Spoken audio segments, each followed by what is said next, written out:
बिस्मिल्लाहिर्रहमानिर्रहीम। अस्सलाम वालेकुम। Cooking food and cafe YouTube channel में खुश आमदीद। कैसे आप सब लोग? यकीनन ठीक ठाक, खुशबाश और फिट फाट होंगे। अल्लाह ताला आप लोगों को अपने अपने घरों में खुश और सलामत रखे और हलाल रिज़्क़ खाने की तौफ़ीक अता फ़रमाए।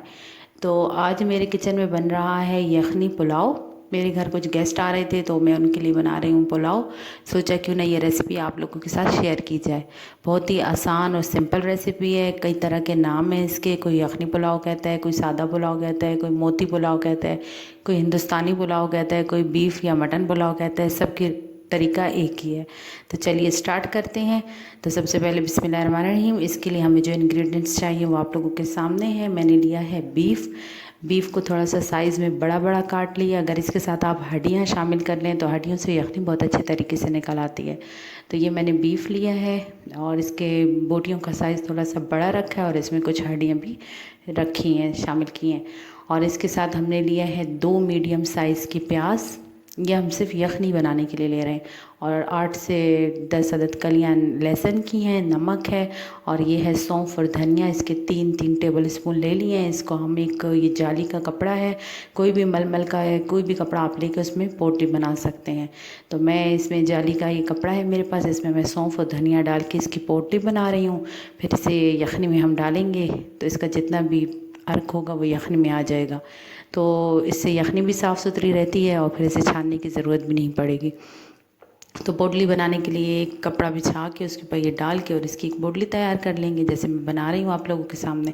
अगर जाली नहीं है तो कोई भी मलमल का साफ़ सुथरा कपड़ा ले लें, उसमें भी पोटली बन सकती है। पोटली थोड़ी लूज़ बनानी है क्योंकि ये फूल जाते हैं और फूलने से ये ख़ुद बड़े हो जाएंगे।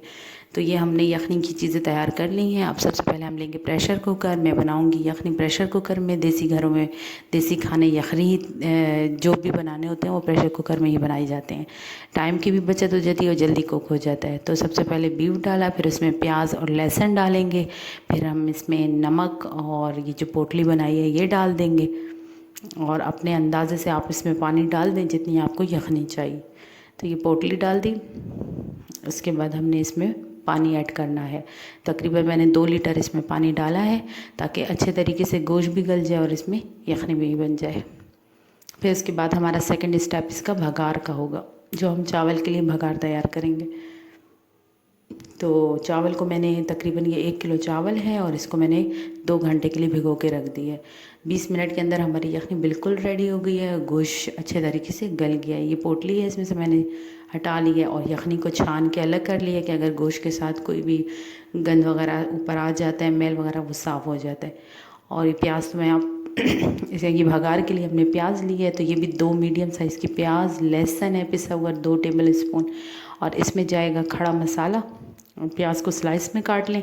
खड़े मसाले में हमारे पास है ये काली मिर्चें, तकरीबन ये 15 दाने काली मिर्चें हैं और 2 मैंने बादियान के फूल लिए हैं, 8 से 10 लौंगे हैं, 1.5 टेबल स्पून ज़ीरा है, नमक और दालचीनी 2 स्टिक्स ले लिए हैं।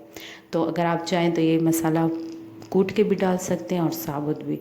तो मैं ये 2 बड़ी इलायची भी है, अब मैं इसको कूट लूँगी। ये हमने गरम मसाला कूट लिया, इसकी ये शेप आ गई है। तो चलिए यखनी भी वैसे भी तैयार है, तो हम इसका भगार तैयार करते हैं। तो भगार के लिए सबसे पहले मैंने डाला है घी में ले लें या कोई भी ऑयल आप ले सकते हैं। इसमें जाएगी प्याज जो मैंने स्लाइस में काटी है। प्याज को हमने बिल्कुल लाइट कलर करना है, इसको डार्क कलर नहीं करना है क्योंकि हमने सफ़ेद पुलाव बनाना है, यखनी पुलाव बनाना है बिल्कुल सफ़ेद।